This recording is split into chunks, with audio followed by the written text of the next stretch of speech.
করছেন জগন্নাথ মন্দির। কেন করছেন? এই যে পাপ করছেন, এই দুর্নীতির পাপ সরকার ডুবে গেছে। এই যে দুর্নীতির পাপ, এই যে হিন্দু নিধন যজ্ঞ, তার যে পাপ, সেই পাপ থেকে মুক্তি পাওয়ার জন্য ভগবান জগন্নাথের কাছে যাচ্ছেন। যতই করুন, জগন্নাথ অন্তর্ধামী, জগন্নাথের নাথ, জগন্নাথ স্বামী নয়ন পথগামী। শেষে বলছে ত্রাহি মাম, ওর কাছে গিয়ে ত্রাহি নাম বলছেন মমতা ব্যানার্জি, কোন ত্রাহি নাই। জগন্নাথজি ভেবেছিলেন যে এই যে লোকজন আছে, এই যাদের হাতে ক্ষমতা আছে, তারা সুশাসন দেবে, দুষ্টদের পীড়ন করবে আর শিষ্টদের পালন করবে, তাই তিনি সুদর্শন চক্র ছেড়ে দিয়েছেন। তার পা নাই, তার হাত নাই, এদের উপরে বিশ্বাস করে ছেড়ে দিয়েছিলেন।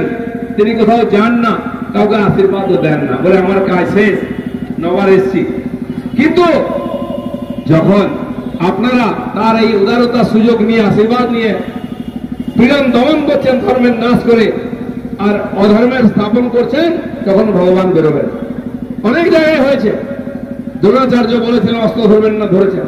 ভগবান শ্রীকৃষ্ণ বলেছিলেন আমি মহাভারতে অস্ত্র ধরব না, তিনিও রথের চাকা তুলে নিয়েছিলেন, কারণ ধর্ম রক্ষা সর্বোপরি। তাই ভগবান জগন্নাথ, তিনি দুনিয়া দেখেন, জগতের নাথ, সব জানেন, সব রিপোর্টিং আছে।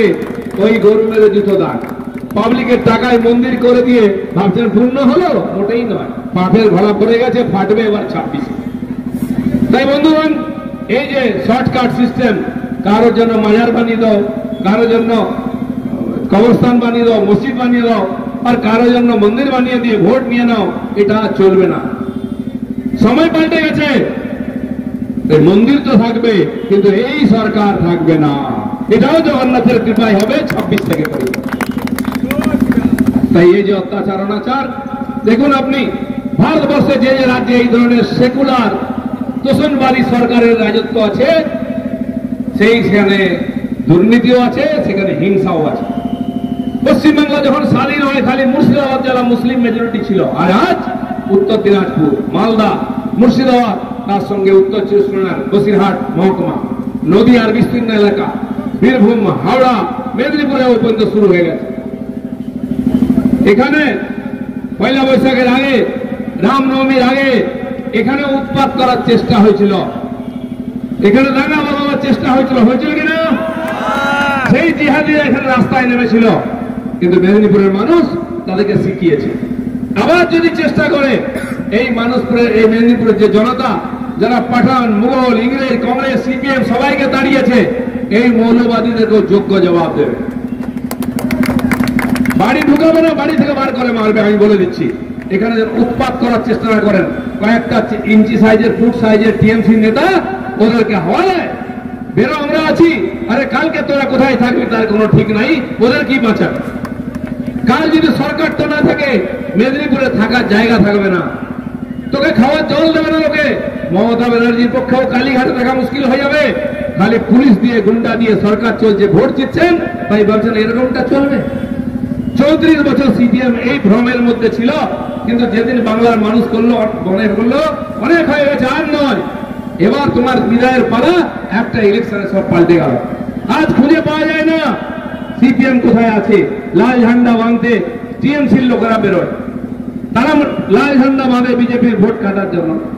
তারা সিপিএম এর অফিস গিয়ে ঝাড়ু মেরে পরিষ্কার করে দেয়, বসতে সিয়াপ দেয়, তাদের চা খাওয়ার জন্য পয়সা দিয়েছে টিএমসি, যে তোরা অফিসটা খোল, যাদের বিজেপির। আমি বলছি বিজেপির ভোট কেউ কাটতে পারে না। বিজেপি সবার ভোট কেটেছে, আগামী নির্বাচনে আবার কাটবে। সিপিএম ভোট কেটেছে, কংগ্রেসের ভোট কেটেছে, এবারে টিএমসির ভোট কাটবে। যে হিন্দুরা এই টিএমসি কে ভোট দিয়েছে এতদিন, আমি তাদেরকে বলতে চাই, আপনারা জানেন না যোগেন মন্ডল বলে একজন মন্ত্রী ছিলেন বাংলাদেশে, তিনি ওখানে দলিত নেতা ছিলেন, নমশূদ্র ছিলেন। তিনি ওখানকার নমশূদ্র দলিতদের বুঝিয়েছিলেন আমরা হিন্দু নই, এই উচ্চবর্ণের হিন্দুরা আমাদের মানুষ মনে করেন, এরা আমাদেরকে সম্মান দেয় না, আমাদের আলাদা হতে হবে। আমরা আর মুসলমানরা এক, তাই মুসলমানদের সঙ্গে কোনো ভেদাভেদ নাই, আসো এই হিন্দুদের সঙ্গে আমরা থাকবো না। তাই যখন উচ্চবর্ণের হিন্দুদের অত্যাচার শুরু হলো, হত্যা হলো, দাঁড়ানো শুরু হলো, যোগেন মন্ডল তার লোকজন নিয়ে মুসলমানদের সঙ্গে ছিলেন, কিন্তু উনি ভুলে গেছেন মুসলমানরা পৃথিবীতে কাউকে ছাড়ে না। মুসলমান ছাড়া মুসলমানের বন্ধু হয় না। আমি বলছি না, কোরআন বলছে, হাদিস বলছে। সেই জন্য ততদিন আপনাকে প্রয়োজন আছে, ততদিন আপনাকে কাঁঠাল পাতা খাওয়াবে যতদিন কুরবানির দিন না আসছে, যতদিন জবাই না করছে। কিন্তু জবাই তোমাকেও হতে হবে। তাই দেখুন সারা ভারতবর্ষ, সারা বিশ্বে দেখুন। তাই একদিন যোগেন মন্ডলের পরিবারেও হাত পড়লো, তাকেও রাত্রেবেলায় হেরিকেন জ্বালিয়ে দিয়ে মা মনের সম্মান বাঁচাতে পেরেছেন না জানি না, তাদের আত্মীয় স্বজনকে চুপচাপ রাত্রেবেলা চলে গেলেন। যে পুরো ওখানে নমস্তুত্র সমাজ, মতুয়া সমাজ, যে গরিবরা ওখানকার, তারা তার পক্ষে ছিল, তাদেরকে এই হায়নাদের মুখে ছেড়ে দিয়ে চলে গেলেন। তাকেও ভারতবর্ষে আসতে হয়েছে, এখান থেকে রেজিগনেশন লেটার লিখে বাংলাদেশে পাঠাতে হয়েছে। রেজিগনেশন লেটার লেখার সময় পাননি। তাই এখানকার যে হিন্দুরা মমতা ব্যানার্জি টিএমসি ভরসা করছে, আপনাদের অবস্থা যোগেন মন্ডলের চেয়েও বেশি হবে। আর আজকে 30% মুসলমান বাংলায়, মমতা ব্যানার্জি বলছেন 32%, আপনি 34% করুন, কোনো আপত্তি নেই। আপনি করতে চাইছেন তার 50% হোক।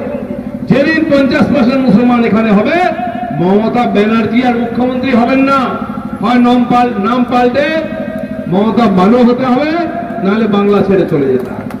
পৃথিবীর ইতিহাস আমি বলছি। তাই নিজের হাতে খাল কেটে কুমির আনবেন না। ক্ষমতা দুদিনের, জীবন আছে, পরবর্তী প্রজন্ম আছে, ইতিহাস কাউকে ক্ষমা করেনি। তাই বন্ধুগণ, আজ আমরা নেমেছি এখানে এই মৌলবাদের বিরুদ্ধে, মাফিয়াদের বিরুদ্ধে এবং তাদের মদতকারী টিএমসির বিরুদ্ধে। তাই দেখুন, যতদিন কাশ্মীরের রাষ্ট্রপতি শাসন ছিল, বঙ্গবন্ধুত্ব ছেড়ে দিলে একটা পাথর মারার হিম্মত ছিল না। এই পার্টিগুলো বলেছে নির্বাচন করো, গণতন্ত্র ফিরিয়ে আনো। সরকার বলছে একটু সময় লাগবে, এখনো বাকি আছে।